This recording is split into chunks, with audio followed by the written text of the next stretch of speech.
Welcome to your piano lesson. If you're here for the first time, I am Gianluca Fronda.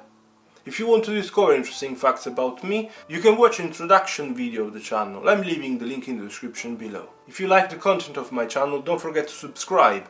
I'm aiming to publish 2 weekly tutorials. Now let's dive into the lesson. Today is finally time for me to start talking about and explaining the very last block of chord progressions. The fourth block of 6 chord progressions. This time, obviously, if you've watched all the previous videos, you should know that is the block starting from the 6th, working in C major from the A minor chord. I really hope that you have watched all the other ones, that you've understood how I'm working, which one is the principle that is guiding me, showing and explaining these chord progressions. Anyways, today is time for the first 2 chord progressions of this last block of 6 chord progressions, and I am going to explain and show, obviously, how to play the chord progression 6th, 1st, 4th, 5th, and then, confirming the first 2, the second one will be 6th, 1st, 5th, 4th.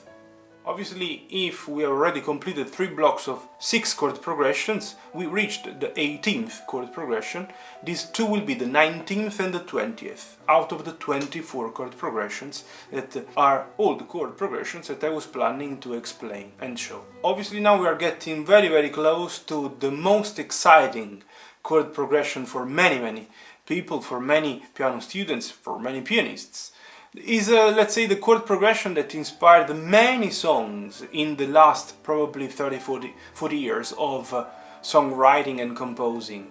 Obviously, I'm not telling you yet which one it is. Probably will be the next one, the one in the next tutorial, or in the following one, God knows. You will discover if you will keep following my tutorials. But now let's dive into the lesson. And these are the 2 chord progressions we are going to discover and play today.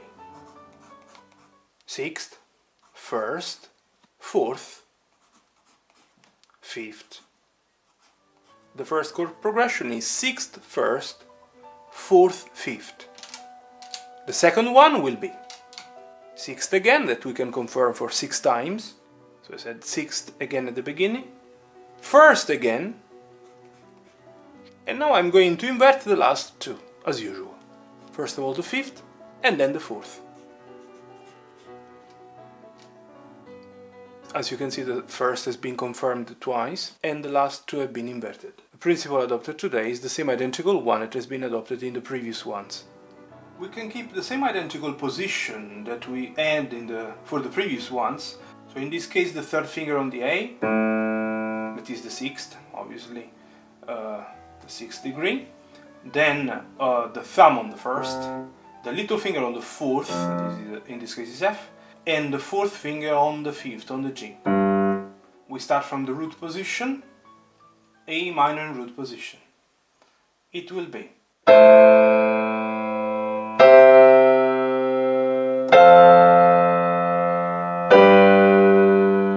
Let's analyze together.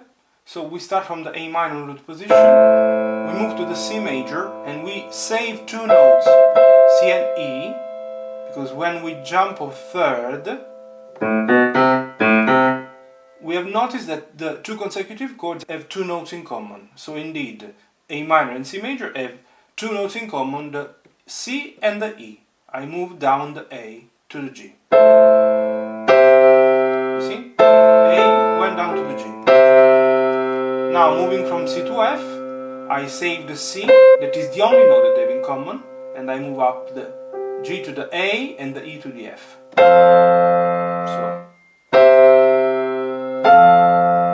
And then, moving from the 4th to the 5th, since we are moving to one bass note that is 1 second apart, the 2 consecutive chords have nothing in common, and I apply the contrary motion. The right hand notes will go down to the closest position, that is the root position of G major. Let's now start from the first inversion. I can move down the right hand, and it will be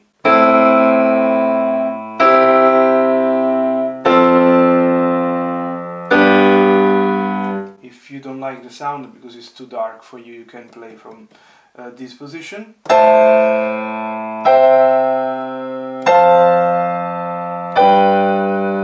For the analysis, I'm using this position. So, A minor in first inversion, save C and E, move A down to G. Moving from C to F, I save the C and I move up E and G to F and A. Moving now the bass from F to G, I take the three notes and move down to the closest position. I apply the contrary motion.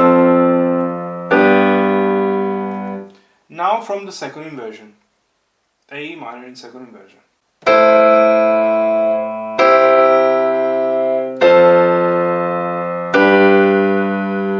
Let's analyze.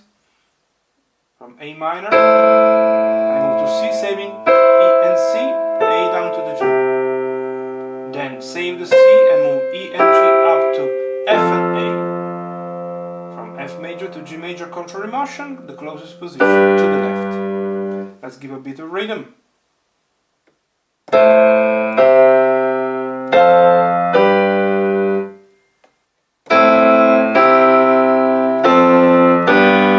Or from here, as we did.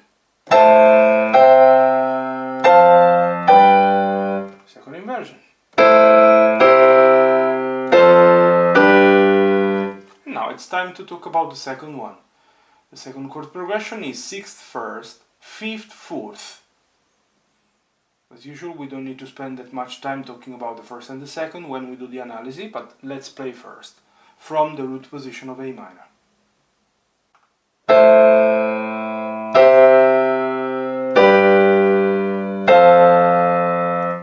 So, I skip the explanation of the first move. Now moving from the C to the G, I save the G and I move down E and C and D down to B and D. And I apply the contrary motion because G and F have nothing in common. Now obviously the bass goes down, the right hand will go up to the closest position of F major.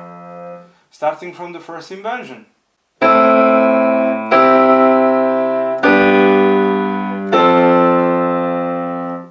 Obviously you can play, as usual, also from here.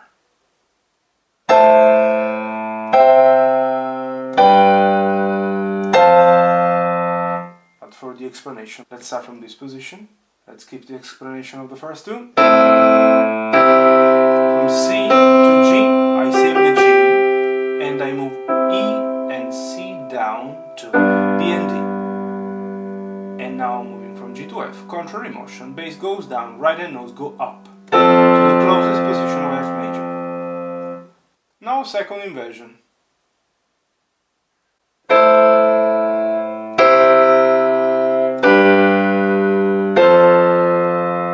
I skip the explanation of the first two chords.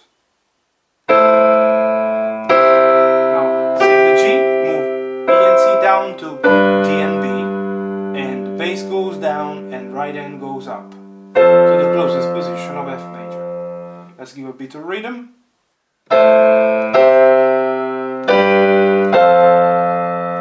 First inversion. From the other position, from the higher position.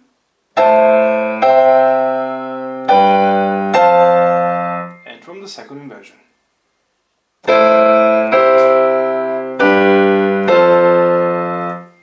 This is the way these two chord progressions sound, and I really hope you enjoyed. I really hope you enjoyed this tutorial, this lesson, that you are playing all the chord progressions following my advices, my suggestions. Let me know how things are going, if you found all the songs using these chord progressions. Just one more thing to mention, if you have really enjoyed my tutorial, and if you are really enjoying my tutorials, I would really appreciate if you mind the new super thanks button that you find underneath. It's very easy to be found, it's either visible or you can find it clicking on the three dots.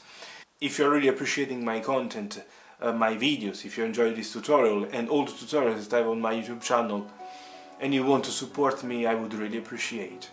I hope that you understand how much work there is behind every single tutorial, because it's not only about filming or playing, the editing process, it's quite time consuming, and then the upload and the editing of the description and all is behind the video itself, the setting, the YouTube setting, it's quite time consuming. I'm doing with all my heart because I really love what I do. Music is my life, and probably you understood how much passion I really put into all I do. So your super thanks would be really appreciated. Thank you very much. If it's the first time you're landing on my channel thanks to this video, don't forget to subscribe and see you in the next one. All the best.